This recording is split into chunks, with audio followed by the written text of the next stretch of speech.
بس کریں جی. بخاری شریف کتاب الفتن دیکھیں.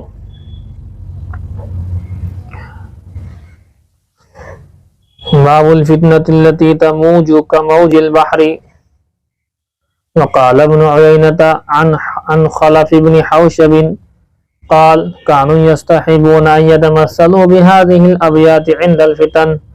الحرب أول ما تكون فتية تسعى بزينتها لكل جهول حتى إذا اشتعلت وشب ظرامها ولت عجوزا غير ذات حليل شمطاء ينكر لونها وتغيرت مكروهة للشم والتقبيل. فتنوں کے متعلق حضرت شاہ ولی اللہ رحمہ اللہ سے میں نے آپ کو بتایا تھا کہ 6 طرح کے فتنے یا 6 قسموں میں فتنوں کو تقسیم کیا حضرت نے. ان میں سے ایک فتنہ لکھوایا تھا آپ کو 6 میں سے نظام مملکت کا بگاڑ. نظام مملکت کا بگاڑ یہ ایک بہت بڑا فتنہ ہے. تو روایت میں ایک واقعہ آئے گا نیچے، وہ حضرت عمر حضرت حذیفہ ابن الیمان کا، وہی نیچے بتایا جائے گا. اس روایت میں 3 اشعار ہیں، ان کا ترجمہ آپ کے سامنے نہیں کیا جائے گا، اس کا ترجمہ آپ کے سامنے مولبند کریں گی. دیکھیں باب الفتنة التي تموج كموج البحر. یہ باب ہے ایسے فتنے کے بارے میں جو کہ سمندر کی طرح ٹھاٹے مارتا ہوا ہوگا. بڑے خطرناک فتنے چونکہ امت میں آنے تھے، تو وہ فتنے کیا کیا ہو سکتے ہیں کچھ کا بیان اوپر آ چکا ہے، باقی نیچے ہے. دیکھیں وقال ابن عیینہ، ابن عیینہ کہا، ابن عیینہ فرماتے ہیں عن خلف ابن حوشب، خلف ابن حوشب سے نقل کرتے ہوئے، قال خلف ابن حوشب نے کہا کانو یستحبون، کہ اکابرین اور اسلاف بھی کہہ سکتے ہیں، اکابرین بھی کہہ سکتے ہیں، کہ اسلاف پسند کرتے تھے ایتمثلوا بهذه الابیات عند الفتن. اسلاف پسند کرتے تھے اس بات کو کہ ان اشعار کو فتنوں کے وقت میں ادا کریں، پڑھیں، سمجھیں، بولیں. اب یہ اشعار ہیں تینوں، اس کا ترجمہ انشاءاللہ مولوی سے کرائیں گے، نوٹ کر لینا.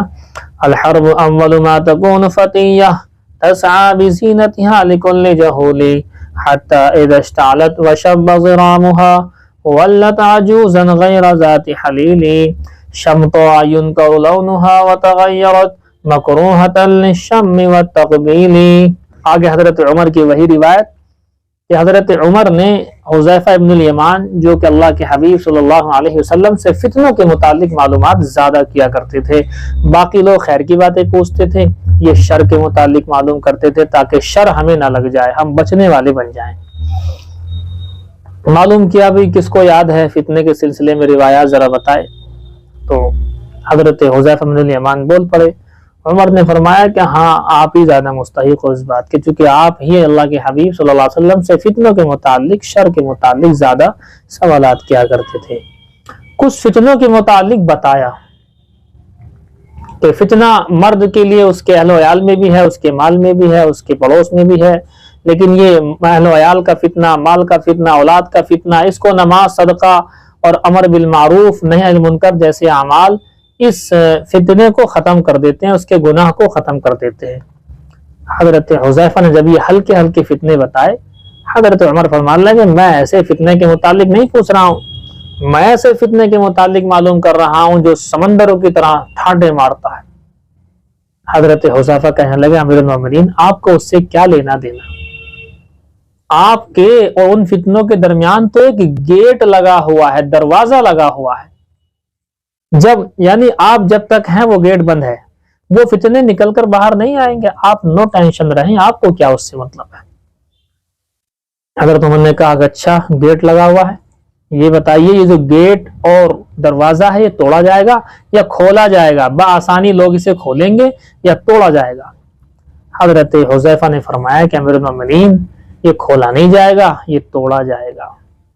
حضرت عمر نے فرمایا اوہو اگر یہ توڑا جائے گا تو پھر کبھی بند ہی نہیں ہوگا، کیونکہ اگر کھولا جاتا تو دوبارہ سے بند کیا جا سکتا تھا، لیکن